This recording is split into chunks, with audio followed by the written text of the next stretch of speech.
What's up everybody and welcome to another Warframe video. It's been a week or so since my last one, but this weapon was bugged to all hell and back when it first came out. Now it's fixed, let's dive in and take a look at the newest Gunblade, the Corpus Stropha. Now it's been a while since we got a new Gunblade. Last time I think we got one was, the Redeemer Prime if I remember rightly.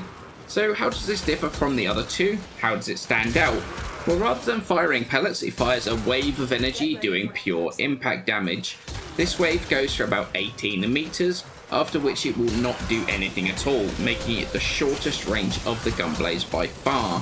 The stats are pretty decent though, 220 base damage, 30% crit, 2.4 times multiplier. It's really damn solid when it comes to those base stats. To be able to get it though, you're going to have to access the Granum Void. Now I'm going to be honest, I don't know if someone that has not done the Deadlock Protocol can access the Granum Void at all, even if they're partied up with someone that has. So this might not be available for you until you've completed that quest. But you get the 4 weapon parts from the different tiers of Granum Void, and then the blueprint itself from the Jackal, the newly reworked boss on Venus.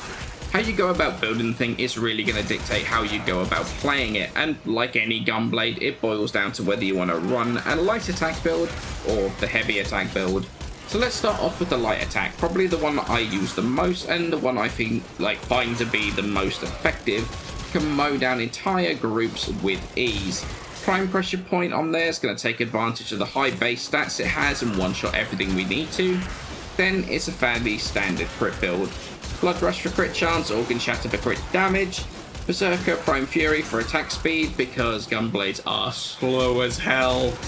Weeping Wounds is going to boost our admittedly rather poor 14% base status, and then Viral using Prime Fever Strike and the Vicious Frost. The dual stat doesn't actually affect Weeping Wounds, but it is going to help make our procs that little bit more reliable. Gameplay, as you can see, is basically spamming that light attack button.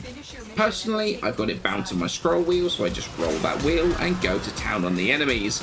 Real simple to use and can mow down groups upon groups of enemies with ease. If you need a bit more, something with a bit more oomph and a bit less setup time, removing the build-up that a light attack build needs, look no further than the heavy attack build.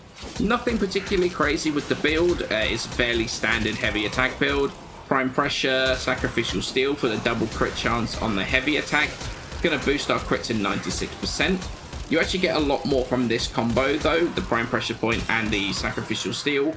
Then losing some damage by going to sacrificial pressure and boosting sacrificial steel.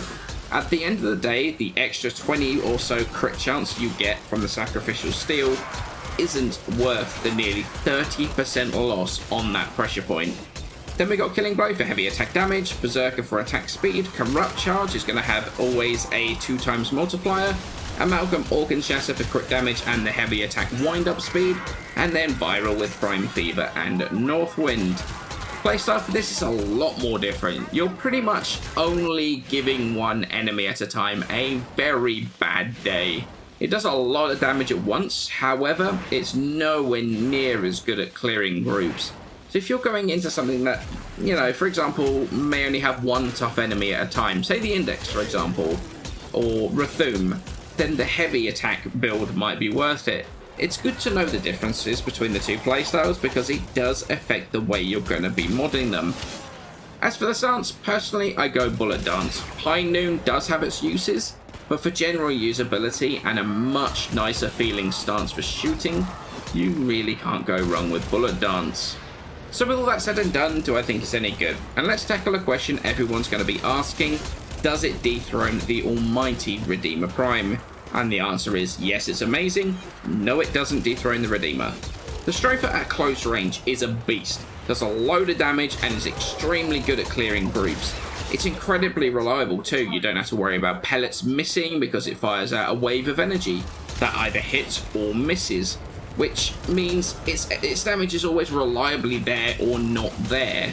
Also, with it being a wave, almost like a catch moon, means it's open to being used by Zephyr's jet stream to boost the range of it. You can see in the terrible gameplay in the background, this is what being a colorblind person and attempting to fight on the plains looks like, by the way. Another amazing thing to do is to combine it with Mirage, Because, well, it's basically a melee catch moon, and since unlike guns, all her clones use melee weapons. Well, now you've got 5 melee catch moons firing at once. What's not to love about that? But then the all-important question, Stropha versus the Redeemer. And honestly, it's closer than you might think. Look, it's going to be incredibly easy to show footage in Simulacrum and go, hey, look, it's better than Redeemer. And that's because up close, yeah, it does outkill the Redeemer. And it's far, far easier to hit your headshots with the Stropha compared to the Redeemer. But in the actual game itself, it's not really as clear-cut as that. Because unlike the Redeemer, once you're out of range, the Stropha does literally nothing. Nothing at all. Literally 0 damage. Whereas the Redeemer, even in massive fall-off, never does 0. So the Redeemer can kill much, much further than the Stropha. More than double the range easily. So, well, yeah, up close the Stropha is the more powerful weapon. In the game right now, though, you just don't really need that extra damage. The extra killing potential is more important, of which the Redeemer still wins that fight.